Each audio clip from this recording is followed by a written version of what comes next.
అది మానవ యొక్క సొంత వాళ్ళ తలంపై ఉన్నా వాళ్ళు అక్కడికి వెళ్ళాలని ఆలోచన చేసుకోవచ్చు. మరొక దేశానికి వెళ్తూ వచ్చారు. అయితే అక్కడ ఉంటూ వచ్చారు. వారి కుమారులు కూడా వెలుగుతూ వచ్చినప్పుడు మహ్లోనికి కిల్యానికి వివాహం చేయాలని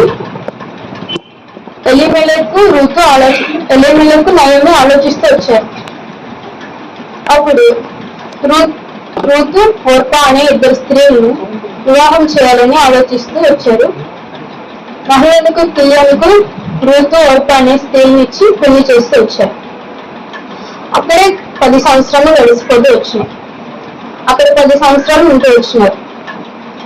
10 సంవత్సరాలు ఉంటూ వచ్చిన తర్వాత ఎలీమెలెకు చనిపోతూ వచ్చినాడు. కొన్ని నెలల తర్వాత మహ్లోన్ చనిపోతూ వచ్చాడు. మహ్లోన్ చనిపోయిన తర్వాత కిల్యాను కూడా చనిపోతూ వచ్చాడు. ఆ బాధలో రూతు, ఓర్పా, నయోమి ఈ ముగ్గురు కూడా ఉంటూ వచ్చారు. ఆ బాధలో ఉంటుండగా కొన్ని నెలలు అయిన తర్వాత వారికి ఒక సమాచారం వస్తూ వచ్చింది. బెత్లెహేమ్ అనే గ్రామంలో వర్షాకాలం వచ్చింది, పంటలు కూడా బాగా పండుతాయి అని వార్త నయోమి వింటూ వచ్చింది. వింటూ వచ్చేటప్పుడు రూతును, ఓర్పాను తీసుకొని వెళ్ళి బెత్లెహేమ్ వెళ్తామని ఆలోచించుకుంటూ వచ్చారు. నయోమి ఏం చేస్తూ వచ్చిందంటే వారిద్దరు కోడలను సిద్ధం చేసుకొని బయలుదేరుతూ వచ్చింది. బయలుదేరుతూ వచ్చేటప్పుడు తను చెప్తూ వచ్చింది, మీరు ఇక్కడే ఉండండి, మీరు మీ తల్లిదండ్రులతో సుఖంగా జీవించండి, పెళ్లి చేసుకోండి అని చెప్తూ వచ్చింది. అయితే ఓర్పా వాటికి ఏం చేస్తుంది, ముద్దు పెట్టుకుంటూ వచ్చింది. రూతు ఏం చేస్తుంది, హత్తుకుంటూ వచ్చింది. అయితే రూతు అంత మట్టుగా విడిచిపెట్టలేదు. ఓర్పా అయితే ఏంటి, ఆమె సలహా నచ్చి తిరిగి మరో దేశానికి వచ్చేస్తూ వచ్చింది. రూతు మాత్రం అలా కాదు, నీ దేవుడే నా దేవుడు, నీ జనమే నా జనము, నువ్వున్న చోటనే నేను ఉంటాను, నీతోనే నేను మరణిస్తానని చెప్తూ వచ్చింది. అయితే ఈ దినం రూతు గురించి ఒక 5 లక్షణాల గురించి మనం తెలుసుకున్నాం. మొదటిగా రూతు గ్రంథం 1వ అధ్యాయం 16వ వచనం. రూతు గ్రంథం 1వ అధ్యాయం 16వ వచనం.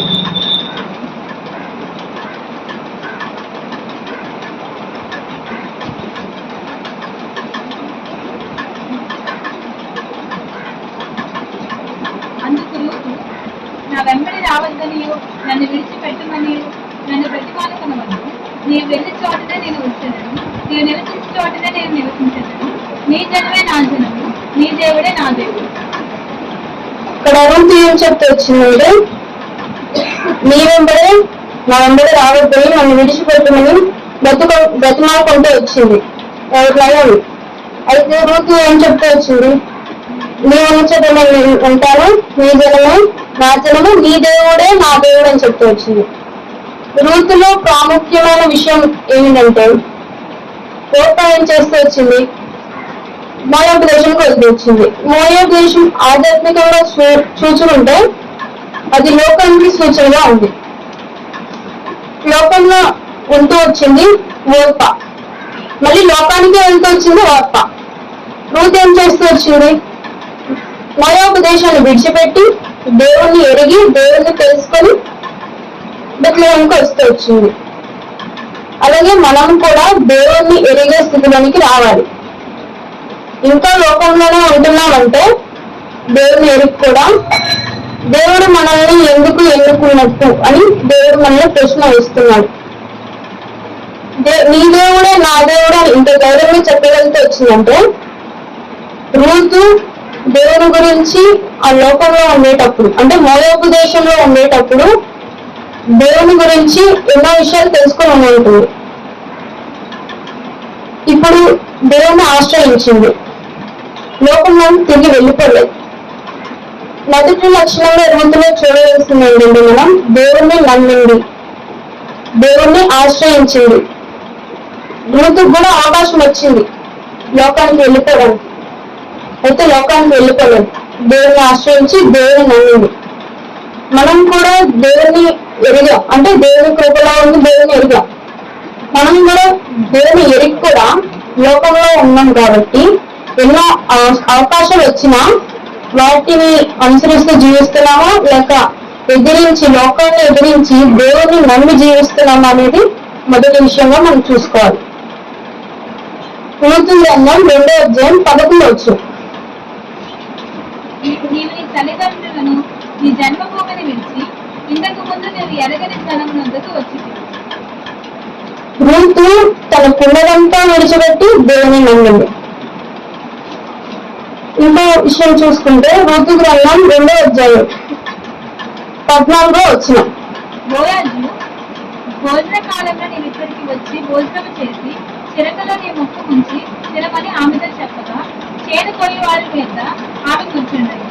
అతడు ఆమెకు పేగాలు అందియగా ఆమె తిని తృప్తి పొంది కొన్ని మిగిల్చాడు. మరలా రూతు గ్రంథం 2వ అధ్యాయం 7వ వచనం. ఆమె నేను కొయ్యవారి వెనుకకు పనల మధ్యని ఏరుకొని కూర్చుకొనుటకు దయచేసి నాకు సెలవిమ్మని అడిగాను. ఆమె వచ్చి ఉదయం మొదలుకొని ఇది వరకు ఏరుకొని చుండరు. కొంతసేపు మాత్రము ఆమె ఇంట కూర్చుండేనని వాడు చెప్పాడు. ఇక్కడ చూస్తే రూతు ఉదయం నుంచి అస్తమయం వరకు పనిచేస్తూనే ఉంది. కొంచెం సేపు మాత్రమే అలసట తీర్చుకుంటూ వచ్చింది. రూతులో మనం సోమరితనం చూడం, పని చేసే తత్వం చూస్తున్నాం.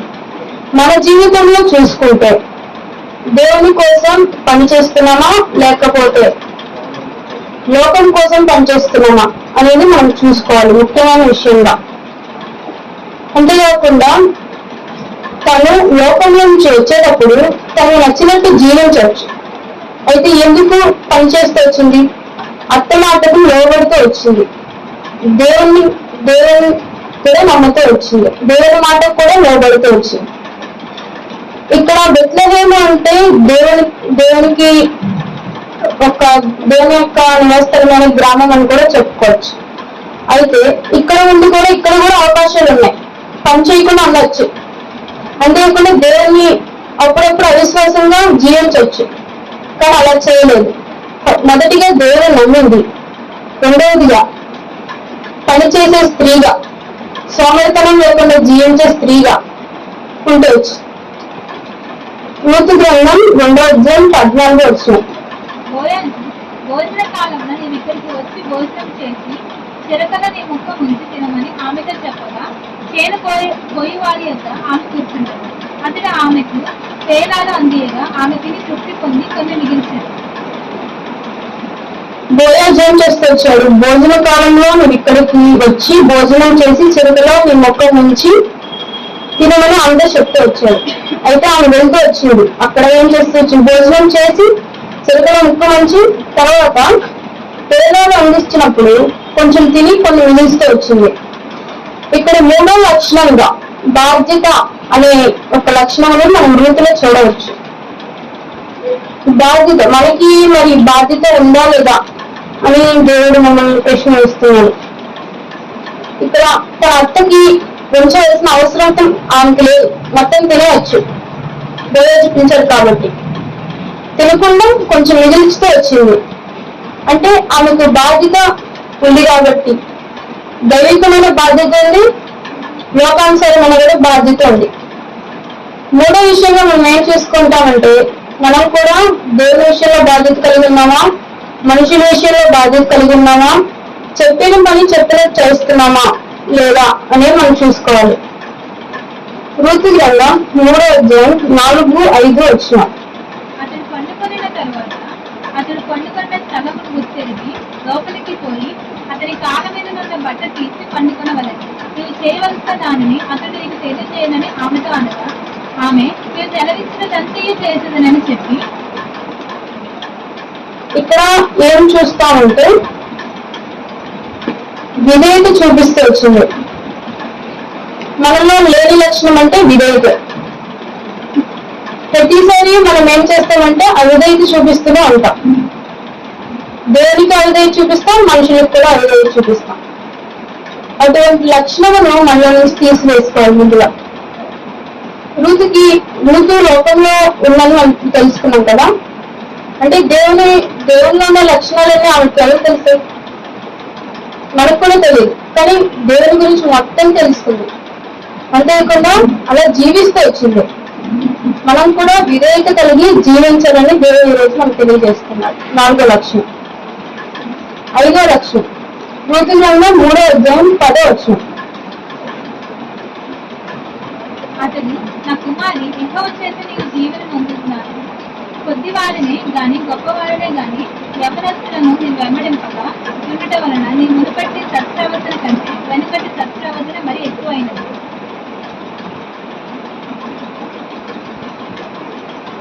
ఇక్కడ రూతు ఏం చేస్తూ వచ్చింది? ఇక్కడ కూడా రూతు యవనస్తులు వెంబడించవచ్చు, యవనస్తురాలను కూడా వెంబడించవచ్చు. అయితే వెంబడించిందా? వెంబడించలేదు. మంచి ప్రవర్తన కలిగి జీవిస్తూ వచ్చింది. మరి మనము ఎవరిని వెంబడిస్తున్నామో దేవుడు ఈ రోజు ప్రశ్న వేస్తున్నాడు. మనం కూడా కాలేజీలో ఉండేటప్పుడు, స్కూల్స్ లో ఉండేటప్పుడు, మరియు లోకంలో ఉండేటప్పుడు ఎవరిని వెంబడిస్తున్నాం? మనుషుల్నా లేకపోతే దేవుడినా అని. రూతు ఇన్ని లక్షణాలు కలిగి జీవిస్తూ వచ్చింది. మొదటిగా దేవుని నమ్మింది, అంతేకాని దేవుణ్ణి అవిశ్వాసాలుగా జీవించలేదు. దేవుని యొక్క అంతేకాకుండా పనిచేయని స్త్రీగా ఉంది, సోమరితనంగా లేదు.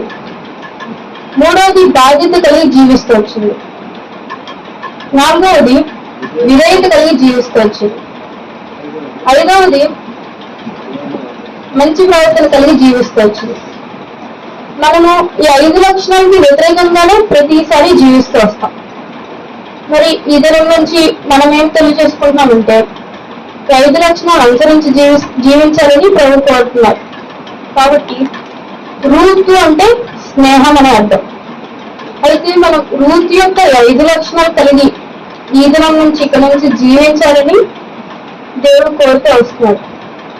ఇంతవరకు జీవించిన జీవితమును విడిచిపెట్టి ఇక్కడ నుంచైనా దేవుని కొరకు జీవించే జీవితము ప్రభువుకి ఎంతో ఇష్టం. కాబట్టి ఇక్కడ నుంచి ఈ 5 లక్షణాలు కలిగి జీవించాలి. అంతేకాకుండా రూతు యేసుక్రీస్తు వంశాలలో ఎందుకు చేర్చబడిందంటే తన క్రియల మూలంగా విశ్వాసురాలని తీర్చబడుతూ వచ్చింది. అందుకే యేసుక్రీస్తు వంశాలలో చేర్చబడుతూ వచ్చింది. ఇప్పుడు మనం 5 లక్షణాలు కలిగి ఉంటేనే యేసుక్రీస్తు వంశావళి అంటే ఇక్కడ పరలోక రాజ్యంలో జీవగ్రంథంలో చేర్చబడింది. పరలోక రాజ్యంలో జీవగ్రంథంలో చేర్చబడింది. అదే మనం కూడా లోకానుసారంగా జీవిస్తే జీవగ్రంథంలో చేర్చబడదు. జీవగ్రంథంలో చేర్చబడకపోతే మనం నరకానికి పాత్రురాలు అవుతాం. ఇటువంటి 5 లక్షణాలు కలిగి దేవుడు జీవించాలని కోరుతూ వస్తున్నాడు. రూతు ఎలా అయితే యేసుక్రీస్తు వంశాలలో చేర్చబడుతూ వచ్చిందో మనం కూడా జీవగ్రంథంలో మన పేరు కూడా చేర్చబడాలని 5 లక్షణాలు కలిగి జీవించాలని దేవుడు కోరుతూ వస్తున్నారు. ఈ వాక్యం దేవుడు దీవించును గాక.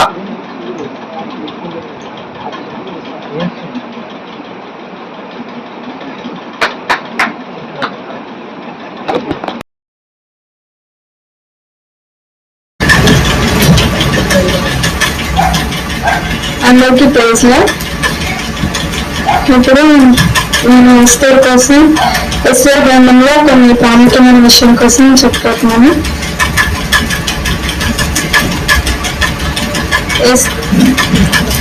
ఎస్తేరు అనే పేరుకు అర్థం నక్షత్రం. ఎస్తేరుకు మరి ఒక పేరు హబస్త. ఆ పేరుకు అర్థం పరిమళమిచ్చు చెట్టు అనే అర్థం. ఇప్పుడు తన పేరుకు తగ్గట్టుగానే జీవిస్తూ వచ్చింది. మనం కూడా అలాగే మన పేరుకు తగ్గట్టు మనం కూడా జీవించాలి. తను యూదుల కొరకు ఒక నక్షత్రం లాగా పరిమళమిచ్చు చెట్టులాగా తను జీవిస్తూ వచ్చింది. ఇప్పుడు ఎస్తేర్ గ్రంథంలో మనం ముఖ్యమైన పాత్రలు తెలుసుకుందాం. మొదటిది అహష్వేరోషు రాజు. అహష్వేరోషు రాజు దాదాపు 127 సంవత్సరాలు పరిపాలించేవాడు. అందులో మన హిందూ దేశం కూడా ఉంది. హిందూ దేశం నుండి కుష దేశం వరకు అతను పరిపాలించేవాడు. ఎస్తేర్ విషయంలో తను దయ కలిగి ప్రవర్తిస్తూ వచ్చాడు. కానీ వస్తు విషయంలో మాత్రం కొంచెం కోపంగా ప్రవర్తిస్తూ వచ్చాడు. అతనిలో 2 క్యారెక్టర్స్ అనేవి ఉన్నాయి. ఇప్పుడు మనం చూసుకుంటే మనలో 2 క్యారెక్టర్స్ ఉన్నాయా? మనము 2 క్యారెక్టర్స్ కలిగి జీవించకూడదు. మనం దేవుడి కొరకు ఒకటే క్యారెక్టర్ కలిగి దయతో జీవించాలి. అలాగే ఇప్పుడు వస్తీ కోసం వస్తీ రాజు ఆజ్ఞను మీరి తన స్థానం నుండి తను తొలగిపోతూ వచ్చింది. మనం అలా ఉండకూడదు, ఆజ్ఞను మీరేలాగా ఉండకూడదు, దేవుని ఆజ్ఞను మనం పాటించేలాగా ఉండాలి. మూడవది హేగే ఇతను రాజుకు కావాల్సిన వాడిని కన్యకల్ని అలంకరించేవాడు, కానీ తనను తాను మాత్రం అలంకరించుకోలేదు. దేవుడి కొరకు తను మాత్రం దేవుడిని ఎరిగినవాడు కాదు. నాలుగవది హామాను.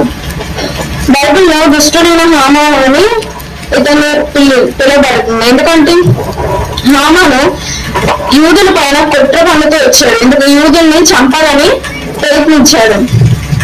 అలా మనం దుష్టుల్లాగా ఉండకూడదు, దేవుడి కొరకు మనం జీవించే వారుగా ఉండాలి. ఐదవది ముఖ్యమైనది, ఇది యూదుడు. ఇందులో యూదులు ముఖ్యమైన పాత్ర, ఎందుకంటే వాళ్ళ కొరకే ఈ గ్రంథం ఎస్తేర్ని దేవుడు నిలబెట్టుకుంటూ వచ్చాడు. యూదుల పైన కుట్రకు గురైన వారు యూదులు. వీళ్ళు దేవుని పిల్లలు, మనం కూడా కుట్రకు గురైన వాళ్ళమే. కాబట్టి మనము దేవుడు మనల్ని రక్షించుకుంటూ వచ్చాడు. అంటే సాతాను అనే ఊరిలో మనం పడిపోయిన వారం మనల్ని దేవుడు రక్షించుకుంటూ వచ్చాడు, దేవుని పిల్లలుగా మనం చేసుకుంటూ వచ్చాడు. అలాగే మొద్దకై విశ్వాసి, అతను ప్రార్థన పరుడు, దేవుని ప్రజలకై అతను పోరాడినాడు. మొదట్లో అతను చిన్న ఉద్యోగస్తుడే, కానీ దేవుడి కొరకు అది దేవుని పిల్లల కొరకు ఆయన పోరాడుతూ వచ్చాడు. తర్వాత దేవుడు అతన్ని ఎంతో ఉన్నతమైన స్థానంలో ఉంచుతూ వచ్చాడు. అంటే రాజుకి ప్రధాన మంత్రిగా ముద్దగానే ఉంచుతూ వచ్చాడు. ఎస్తేరు మొదటగా ఒక అనాథ, కానీ దేవుడు ఏర్పరచుకొని తన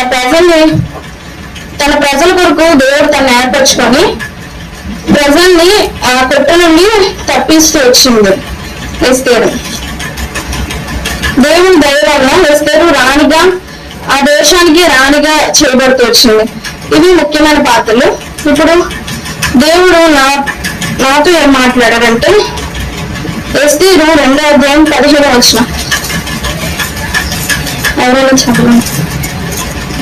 తన కుమార్తెగా స్వీకరించుకున్న తన పినతండ్రి అయిన అబీహైలు కుమార్తె ఎస్తేరు రాజునకు వెళ్ళటకు వంతు వచ్చినప్పుడు తీరలకాయ రాజు యొక్క షణుడైన హేగే నిర్ణయించిన అలంకారం గాక ఆమె మరి ఏమీ కోరలేదు.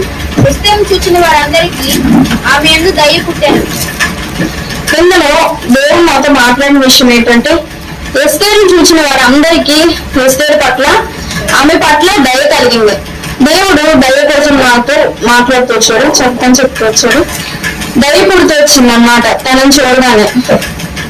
అలాగే మనం చూడగానే దేవుడికి దయ పడుతుందా, దేవుడి దయ మనం పొందగలుగుతున్నామా అనేది దేవుడు ప్రశ్నిస్తున్నాడు.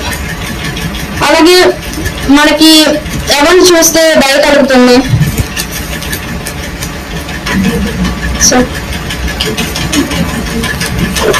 ఎవరైనా సిగ్నల్ దగ్గర కుంటివారు కానీ గుడ్డివారు కానీ ఎవరైనా చూస్తే మనకి దయ కలుగుతుంది. మనం కూడా ఆత్మీయ విషయంలో కుంటివారం గుడ్డివారే. ప్రభువు మనం చూసి దయ కలుగుతూ వచ్చాడు. ప్రభు మన మీద దయ చూపిస్తూ వచ్చాడు. అలాగే లూకా 4:22 చదవండి.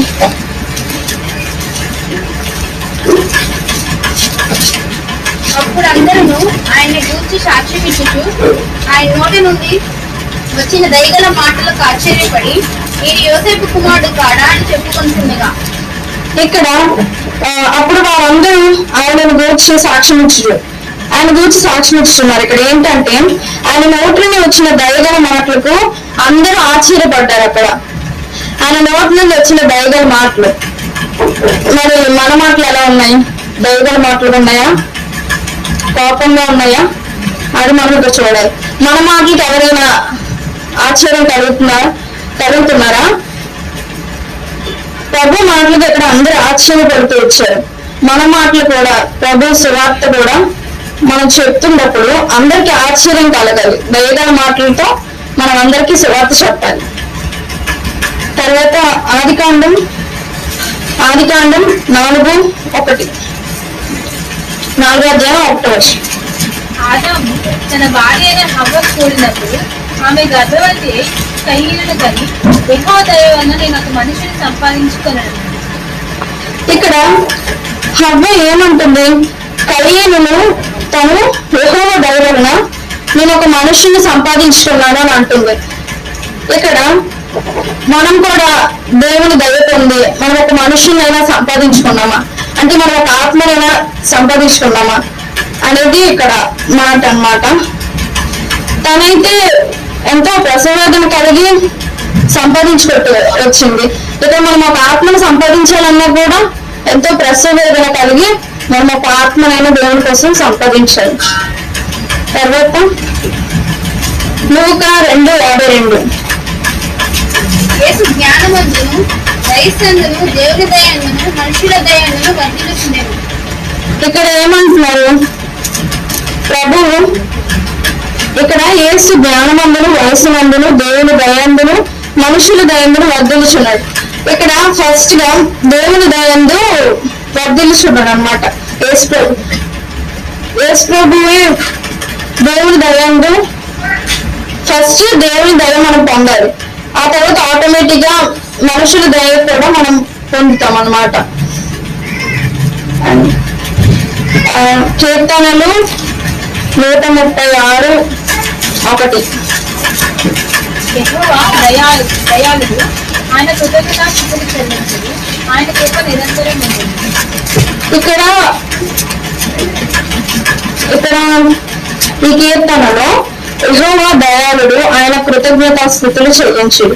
ఇక్కడ మనకి యెహోవా దయాళుడు అని రాసింది. ఆయన దయాళుడు, ఆయనకు మనం కృతజ్ఞతాస్తుతులు చెల్లించాలి. ఆయన దయాళుడు అని తెలిస్తే మనం ఆటోమేటిక్ గా ఆయన కృతజ్ఞతాస్తుతులు చెల్లించగలం. తర్వాత 86 కీర్తనలు 86:15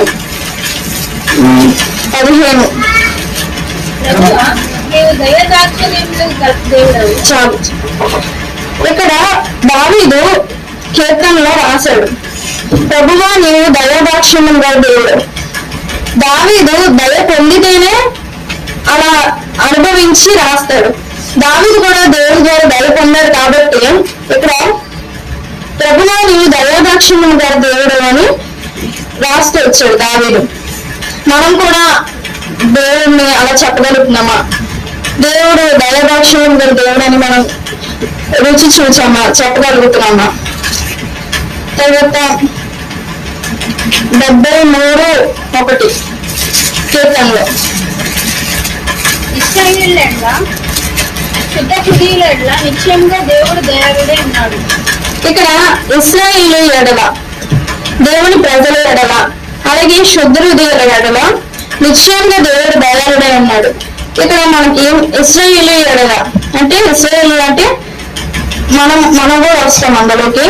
తర్వాత శుద్ధ హృదయుల ఎడల, ఇప్పుడు మత్తయి 5వ వచనం 5వ అధ్యాయం 8వ వచనం, హృదయ శుద్ధి గలవారు ధన్యులు, వారు దేవుని చూసగలరు. ఇక్కడ శుద్ధ హృదయాలు కలిగి ఉంటే దేవుని చూడగలరు. ఇక్కడ అలాగే ఇశ్రాయేలు ఎడల శుద్ధ హృదయుల ఎడల, ఇక్కడ శుద్ధ హృదయులు అని ఉంది. మనం కూడా శుద్ధ హృదయంలా ఉండాలి. అప్పుడే ప్రభు మన ఎడల నిశ్చయంగా దయాళుడై ఉంటాడు. మనం కూడా శుద్ధ హృదయాలు ఉండాలి. తర్వాత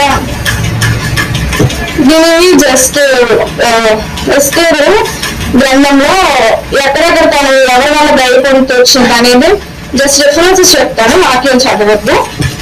ఎస్తేరు 2వ అధ్యాయము 9, 15, 17లో తను దయ పొందుతూ వచ్చింది రాజు వల్ల. ఇక్కడ 5వ వచనం 2:7లో కూడా తను దయ కలిగి అంటే దయ పొందుతూ వచ్చింది రాజు ద్వారా. తర్వాత 7వ అధ్యాయం 3వ వచనంలో కూడా తన దయ పొందుతూ వచ్చింది. 8, 9లో కూడా తన దయ పొందుతూ వచ్చింది. కావాలంటే మీరు తర్వాత చూడొచ్చు. తర్వాత తీతుకు 3, 4. మన రక్షకుడైన దేవుని యొక్క దయయు మానవుల ఎడల ఆయనకున్న ప్రేమయు ప్రత్యక్షమైనప్పుడు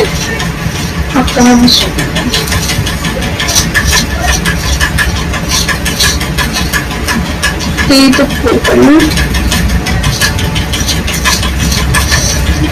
3:4 మన రక్షకుడైన దేవుని యొక్క దయ మన ఎడల ఆయనకున్న ప్రేమయు ప్రత్యక్షమైనప్పుడు. మన రక్షకుడైన దేవుని యొక్క దయ. ఆయన మొదటిగా ఇక్కడ ఏం మాట్లాడుతున్నారు? దయ, దేవుని యొక్క దయ. మరియు ఆయన మన ఎడల ఆయనకున్న ప్రేమయు. ఫస్ట్ గా ఆయన మన రక్షకుడు మన మీద దయ చూపిస్తూ వచ్చాడు. ఆయన దయ ఎంతో గొప్పది. ఇక్కడ మన ఎడల ఆయనకున్న ప్రేమ కూడా ప్రత్యక్షపరుస్తున్నాడు అన్నమాట. మనం ఆయన దయలో ఎదుగుతూ ఉండాలి. ఆయన మన మీద దయ చూపిస్తున్నాడా లేదా అనేది మనకి ఇక్కడ ముఖ్యం. తర్వాత ఎఫ్ఎస్సి 4:32. ఒకరి ఎడల ఒకరు దయ కలిగి కరుణా హృదయులై క్రీస్తునందు దేవుడు మిమ్మల్ని క్షమించిన ప్రకారం మీరు ఒకరినొకరు. ఇక్కడ ఒకరి ఎడల ఒకరు దయ కలిగి కరుణా హృదయులై క్రీస్తునందు దేవుడు మిమ్మల్ని క్షమించిన ప్రకారం మీరు ఒకరినొకరు క్షమించారు. ఇక్కడ ఒకరి ఎడల ఒకరు దయ కలిగి మనం కూడా ఒకరి ఎడల ఒకరు మనం దయ కలిగి కరుణా హృదయులై ఉండాలన్నమాట. కానీ ఒకరి మీద ఒకరు అసూయగా కోపంగా ద్వేషం మనం ఉంచుకోకూడదు. ఇక్కడ ప్రభు అదే చెప్తున్నారు. ఒకరి ఎడల ఒకరు మనం దయ కలిగి ఉండాలి. ప్రభు ఎలాగైతే ఇతరుని మనం క్షమిస్తూ వచ్చాడో ఆ ప్రకారంగానే మనం కూడా ఇతరుని క్షమించాలి. అది తర్వాత కొలస్సీ 3:12. కాగా దేవుని చేత ఏర్పరచబడిన వారిని పరిశుద్ధులను ప్రియులైన వారికి తగినట్లు మీరు జాలిగల మనస్సును, దయరత్వమును, వినయమును, సాత్వికమును, దీర్ఘశాంతము ధరించుకోండి. ఇక్కడ కాగా దేవుని చేత ఏర్పరచబడిన వారిని పరిశుద్ధులను ప్రియులైన వారికి తగినట్లు. ఇక్కడ ప్రభు చేత ఏర్పరచబడిన వారు ప్రభు చేత ఏర్పరచబడిన వారు మనం అందరం ఇప్పుడు పరిశుద్ధంగా మార్చబడిన వారు, ప్రియులం కూడా ప్రభుకి. మనం ఎలా ఉండాలి? ఇక్కడ తగినట్లు ఒక 5 చెప్తూ వచ్చారు. అందులో దయాలత్వం కూడా ఉంది. మనము దయ కలిగి దయను ధరించుకొని మనం జీవించాలన్నమాట. ప్రభు చేత ఏర్పరచబడిన వారు మనం కనుక ప్రభు వల్లే మనం కూడా దయాళులుగా ఒకరి పట్ల ఒకరు దయాలత్వం కలిగి మనం జీవించాలి. తర్వాత మొదటి పేతురు 2వ అధ్యాయం 1, 2, 3. ప్రభు దయాళుడని మీరు చూచుచున్న ఎడల సమస్తమైన దుష్టత్వమును, సమస్తమైన కపటమును, ద్వేషకారమును, అసూయను, సమస్త దూషణ మాటలను మాని కొత్తగా జన్మించిన శిశువును పోలిన వారై నిర్మలమైన వాక్యముల పాల వలన రక్షణ విషయంలో ఎదుగు నిమిత్తము ఆ పాలను అపేక్షించండి. ఇక్కడ ప్రభు దయాళుడని మీరు రుచి చూసి ఉన్న ఎడల, ప్రభు దయాళుడని మనం రుచి చూస్తే ఆటోమేటిక్ గా మనము ఇక్కడ ఉండే చెడ్డ విషయాలు, సమస్తమైన దుష్టత్వము, కపటము, వేషధారణ, అసూయ, దుష్ట మాటలు మాని ప్రభు దయాళుడని మనం రుచి చూస్తే ఆటోమేటిక్ గా ఈ దుష్టమైన మాటలు ఇవన్నీ మనము అసూయ వీటన్నిటిని మనం ఆటోమేటిక్ గా తీసేస్తాం మన లైఫ్ లో నుండి. ఇప్పుడు మనం ఎలా మారాలి? కొత్తగా జన్మించిన శిశువుని పోలిన వారై నిర్మలమైన వాక్యమును పాల వలన రక్షణ విషయంలో ఎదుగు నిమిత్తము ఆ పాలను ఉపేక్షించుడి. ఇప్పుడు మనము కొత్తగా జన్మించిన శిశువుని పోలిన వారే మనం ఉండాలి. వాక్యం అనే పాలు వలన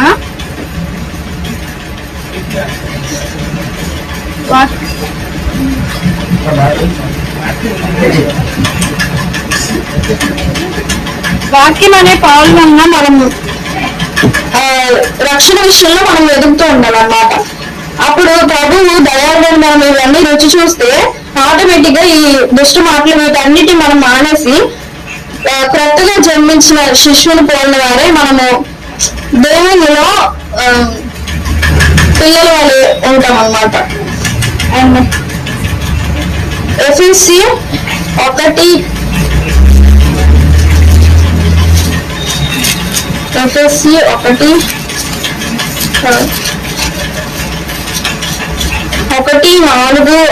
కలిపి ఉన్నాయి, కానీ నేను చదువుతాను. ఎట్లనగా తన ప్రియుని యందు తాను ఉచితముగా మనకు అనుగ్రహించిన తన కృపా మహిమకు కీర్తి కలిగినట్లు తన చిత్త ప్రకారమైన దయా సంకల్పం చెప్పున. ఇక్కడ ప్రభువు మనకు అనుగ్రహించిన తన చిత్త ప్రకారమైన దయా సంకల్పం చెప్పున, దయా సంకల్పం ఆయనకి మన మీద దయా సంకల్పం కలిగి మనం ఆయన మన ఎడమ దయా సంకల్పం కలిగి ఉన్నారు కాబట్టి మనం ఇక్కడ ఉన్నాము. లేకపోతే మనం చేసిన పాపానికి మనము ఎక్కడ ఉండేవారు. ఇది ఎప్పుడు నుండి ఉందంటే జగదు పునాది వేయబడక మునిపే ప్రేమ చేత ఆయన క్రీస్తులో మనల్ని ఏర్పరచుకున్నాడు. ప్రభువు జగదు ఉత్పత్తి మునిపే ప్రభువు మనల్ని ఏర్పరచుకొని తన దయా సంకల్పం చెప్పున తన చిత్త ప్రకారంగా తన దయా సంకల్పం చెప్పున మనల్ని ఏర్పరచుకున్నాడు ప్రభు. ఇక్కడ మన ఎడమ ప్రభుకి ఎంత దయ ఉందో, ఎంత కన్సర్న్ ఉందో చూడగలం. తర్వాత గలతీ 1:10. ఇప్పుడు నేను మనుషుల దయను సంపాదించుకొని చూస్తున్నానా, దేవుని దయను సంపాదించుకొని చూస్తున్నాను. చాలు. ఇప్పుడు ఇక్కడ ఏమంటున్నాడంటే అపోస్తలుడైన పౌలు, ఇప్పుడు నేను మనుషుల దయను సంపాదించుకొని చూస్తున్నానా లేకపోతే దేవుని దయను సంపాదించుకొని చూస్తున్నాను? ఇక్కడ క్వశ్చన్ వేస్తున్నాడు. ఇప్పుడు మనము మనుషుల దయ సంపాదించుకోవాలని మనం ఉంటున్నామా, లేకపోతే దేవుని దయ మనకు అవసరమా? ఇక్కడ దేవుని దయ మనం సంపాదించుకోవాలి. అప్పుడే మనము ఒక ఉన్నత స్థానంలో, ఎస్తేరు వలె ఒక ఉన్నత స్థానంలో ప్రభువు తను ఎలాగైతే ఉంచుతూ వచ్చాడో రాణిగా, మనం కూడా ప్రభు దయ పొందుకుంటే, మనం కూడా ప్రభు వలె దయ కలిగి ఉంటే, మనం కూడా ఉన్నత స్థానంలో ఒక దేవుని కొరకు జీవించే వారంలో ఉంటే ప్రభు మనల్ని కూడా ఒక ఉన్నత స్థానంలో ఉంచుతాడు అన్నమాట. ఇది ప్రభు నాతో మాట్లాడిన విషయం. ఈ వాక్యాన్ని దేవుడు దీవించగా